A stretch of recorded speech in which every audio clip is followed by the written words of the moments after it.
अस्सलाम वालेकुम लिब्राज, मैं हारिस अज़मी प्रोफेशनल एस्ट्रोलॉजर आपकी खिदमत में हाजिर हूँ इस हफ्ते की अहम तरीन रिसर्चेस के साथ। लिब्राज, आपको ये वीडियो काफ़ी पॉजिटिव और इन्फॉर्मेटिव फ्यूल देने वाली है। इस वीडियो को ज़रूर देखिएगा। इसमें जो 2 चेंजेस, ओवरऑल इस हफ्ते 3 चेंजेस आनी। ये हफ्ता 27 अक्टूबर से शुरू होकर 2 नवंबर तक चलेगा। इन 7 दिनों में 3 दिन तो चेंजेस में गुजर जाएंगे और वो मैं अभी आपके सामने रखूंगा। इम्पैक्ट अगले हफ्ते से आना शुरू होगा, लेकिन आपके लिए इसका एक एक लफ्ज़ कीमती होगा। मैंने 16 साल में जो कुछ सीखा पूरी तफसील से आपके सामने रखूंगा। पहली चेंज बहुत पॉजिटिव है। आपके यहाँ 2nd हाउस में नया चांद होगा 29 अक्टूबर को। Second house, you know, second house is a house of material advantages. Second house is a house of job. Second house is a house of job switching, extra profits, material smoothness और Virsa generate होना जो अगली नस्ल के काम आए, ये सब सेकंड हाउस से होता है। एंड मून का वहाँ होना बहुत मुस्बत है। आप विरसे की या मटेरियल एडवांटेजेस की अच्छी प्लानिंग कर सकेंगे और रुपए पैसे के हसूल में जो दिक्कतें पेश आ रही थी उनमें बहुत हद तक कमी आ जाएगी। और इस कमी में आप अपने अंदर एक प्लेजर फील करेंगे, रूहानी टाइप का सुख फील करेंगे, चाहे वो मटेरियल एडवांटेज मिले चाहे ना मिले। मून जब भी 2nd हाउस में आता है, ह्यूमन नेचर में एक रिलैक्सेशन प्रोड्यूस होती है, फोर्स ऑफ लाइफ। उसे बारिशें, उसे मौसम, उसे फूल, उसे खाना खाना, उसे रिश्ते अच्छे लगते हैं। ये सिर्फ 2.25 दिन के न्यू मून की फ्यूलिंग होगी। कोई भी चांद, कोई भी हाउस हो, चांद वहाँ 2.25 दिन ही रहता। और ये 1st हाउस में होगा, लेकिन न्यू मून है, रबीउल अव्वल का है, तो ये आपके लिए 2.25 दिन में पूरे महीने का ट्रेंड सेट कर देगा। So you are more emotional in your source of income, in your profits. आप वहाँ उकताहट ख़त्म करेंगे और अपने प्रॉफिट्स, सोर्स ऑफ इनकम की तरफ तवज्जो देंगे और वो तवज्जो मुस्बत भी रहेगी, रिजल्ट्स अच्छे आएंगे। दूसरी खबर ज़रा अजीब है, समझने की ज़रूरत है। दूसरी खबर क्या है? जिस हाउस की मैंने अभी आपको खबरें सुनाई 2nd हाउस की, उसी हाउस में मरकरी भी मौजूद है और मरकरी 31 अक्टूबर को रेट्रोग्रेड होने लगा है। रेट्रोग्रेशन हमेशा जिस भी प्लैनेट की रेट्रोग्रेशन हो उसके फ्यूल को कमज़ोर कर देती है। उसका फ्यूल जो आपकी तरफ बहुत वुसअत के साथ आ रहा था, बहुत इजी और बड़ी मिकदार में आ रहा था, या तो मिकदार बहुत छोटी रह जाती है या रेजिस्टेंसेस प्रोड्यूस होने लगती हैं, डिलेज आ जाते हैं। और प्रॉब्लम क्या है कि मरकरी जो रेट्रोग्रेड होने जा रहा है ही जहानत का सितारा। तमाम वो लिब्राज जो जहानत, ज़हनी कारकर्दगी, तालीम, सीखने और सिखाने के अमल से ज़रिया माश बनाते थे, वो रेट्रोग्रेशन ऑफ जुपिटर की वजह से कमज़ोर पड़ेंगे। जब किसी से बात करेंगे अपनी जॉब की जगह पर, अपने क्लाइंट्स के साथ, अपनी मीटिंग्स में, तो उतने अच्छे अंदाज से बात नहीं कर पाएंगे। उतने अच्छे अंदाज से लोग भी आपकी तरफ तवज्जो नहीं देंगे। आपके कुछ प्लान्स भी फ्लॉप हो सकते हैं, कुछ प्रॉफिट में भी कमी आ सकती है, जॉब पर भी कुछ नुक्ताचीनी हो सकती है, कुछ क्रिटिसिज्म हो सकता है।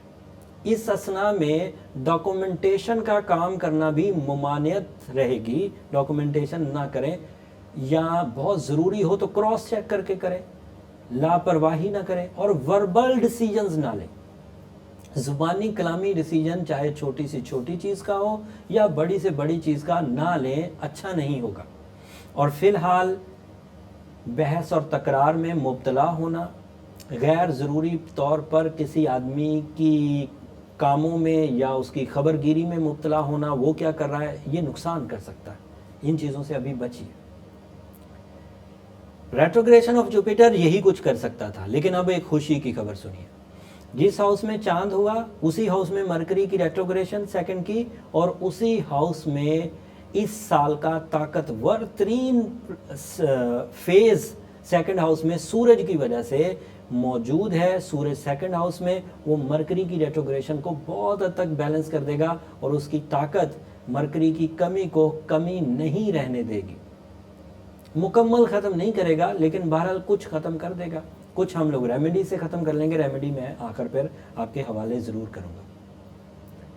सूरज के तीसरे घर में होने की वजह से ये ढारस, ये हिम्मत, ये चांस हमारे पास मौजूद है कि मरकरी हमें बहुत उलझा नहीं पाएगा। रेट्रोग्रेशन ऑफ मरकरी हमें बहुत उलझा नहीं पाएगा। अब अच्छी खबर सुने, वीनस आपके सेकंड हाउस में, आपका रूलिंग प्लैनेट 2 नवंबर को निकल जाएगा और थर्ड हाउस में आ जाएगा। Cousin marriages chances full peak पर होंगे थर्ड हाउस में वीनस के आने से। So if you are candidate of a cousin marriage chances, कुछ बात चल रही है, कुछ पसंदीदगी का इजहार है, तो वो चांस फुल हो जाएंगे। अगर कजन मैरिज चांसेस ना भी हों तो अरेंज मैरिज चांस बढ़ जाएंगे। वीनस की वजह से करीबी रिश्तेदारों में या रिश्तेदारों की तरफ से आपको प्रपोजल आ सकता है। और वीनस के थर्ड हाउस में होने की वजह से अजीज़ो अकारब के साथ नाराज़गी का खात्मा भी होगा। और वीनस के थर्ड हाउस में आ जाने की वजह से आप अपने अजीज़ो अकारब के लिए मुफीद भी हो पाएंगे। और थर्ड हाउस में ही वीनस के आ जाने की वजह से आपकी ज़िंदगी में एक ठहराव, इत्मीनान, इज़्ज़त अफजाई के साथ आएगा। लोग आपकी फर्माबरदारी इख्तियार करते हुए प्यार देंगे, महसूस होगा आपको। सो ये 3 चेंजेस थी, नए चांद की वजह से, मरकरी की रेट्रोग्रेशन की वजह से, वीनस के चेंज ऑफ हाउस की वजह से। जो लॉन्ग टर्म प्लैनेट्स हैं उनमें जिस हाउस में वीनस जाने लगा है थोड़े से दिनों के लिए, उसी हाउस में जुपिटर लॉन्ग टर्म प्लैनेट में से एक प्लैनेट जो खुशबख्ती की वजह बनता है ऑलरेडी थर्ड हाउस में मौजूद है, जिसकी वजह से वीनस ने अगले 20 दिनों में जिस तरह की डेवलपमेंट भी करवाई वो डेवलपमेंट खुशबख्ती पर मबनी होगी। चाहे तबीयत माने चाहे तबीयत ना माने, कामों का आगाज़ करना, रिश्तेदारी का आगाज़ करना, रिश्तेदारों के लिए सपोर्टिव काम करना, हाउस वाइफ्स का अपनी फैमिली की वेलफेयर के लिए इकदाम करना, स्टूडेंट्स का इकदाम करना, अपनी तालीमी सरगर्मियों के लिए, किसी शोहरत वाले आदमी का अपनी पब्लिक इमेज को बेहतर बनाने की कोशिशें करना, ये सब रास रहेगा। जॉब स्विच करना जब तक मरकरी रेट्रोग्रेड है तब तक मना रहें तो अच्छा है। नई जॉब के हसूल के लिए हो सकता है अगले 8-10 दिन कोई ज़्यादा पजीराई ना मिले, बट जो रेमेडी अभी देने वाला हूँ उस रेमेडी से सुख या सुकून ज़रूर मुयस्सर आएगा। बीइंग अ लिब्रा, आपको yellow sapphire, golden topaz, white topaz, blue topaz, कुछ तीनों चारों में से कोई एक पहनना बहुत अच्छा रहेगा। अगर 8 से 10 कैरेट इस्तेमाल किए जाएं तो बहुत अच्छा है। सेमी प्रीशियस है तो ज़्यादा महंगा भी नहीं होगा, आपको एक नॉमिनल सी प्राइस में मिल जाएंगे। रूबी भी पहना जा सकता है, but Ruby is precious, you know. साथ में सूरह शम्स पढ़ी जाए दिन में, और सूरह यासीन सेकंड लास्ट आयत 13 दफ़ा हर रोज़ असर की नमाज के बाद कंसीडर की जाए और 21 अप्रैल तक लगातार पढ़ी जाए अगर पॉसिबल हो तो। अदरवाइज नफली इबादत है, अगर बीच में गैप आ जाए, छुट्टी हो जाए तो कोई परेशानी नहीं है। फ़र्ज़ इबादत में से नहीं है, नफली इबादत है। बस करते हुए पूरे तन दही से करें। इकरारुम बिल लिसानी व तस्दीकुम बिल कल्ब। ज़ुबान अगर कोई चीज़ पढ़े तो दिल उसकी तस्दीक करता हो, फिर वो वजीफ़ा, वो दुआ बहुत ही मायना खेज़ हो जाती। ये मैं कोई प्रीचिंग नहीं कर रहा, ये कॉमन मुस्लिम कवानीन हैं कि आप दिल की गहराइयों से अल्लाह के हुजूर अपनी दरख्वास्त पेश करें तो ज़्यादा कबूलियत के चांसेस हैं। सरसरी सी बयान करेंगे तो रिस्पांस भी सरसरी सा ही मिलेगा।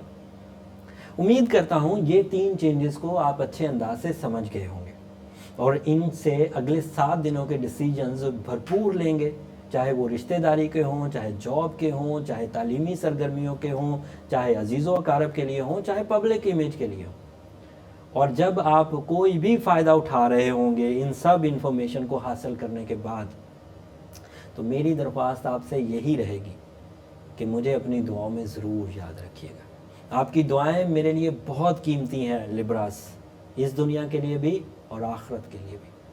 अगले हफ्ते तक के लिए अब इजाज़त दीजिए। अगले हफ्ते आपकी खिदमत में इससे भी ज़्यादा इन्फॉर्मेशन के साथ हाज़िर हूँगा। तब तक के लिए इजाज़त। जाते जाते चैनल को ज़रूर सब्सक्राइब कर दीजिएगा, उससे ज़रा हमारी हौसला अफजाई हो जाती है। और आपके इसी सब्सक्रिप्शन की वजह से हम लोग पाकिस्तान के number 1 channel, number 1 astrological content का जो चैनल है उसकी सतह तक हम पहुंच गए। आपकी यही मोहब्बत जारी रही तो हमारी तरक्की का सफ़र भी जारी रहेगा। अगले हफ्ते तक के लिए अल्लाह ने के बाद।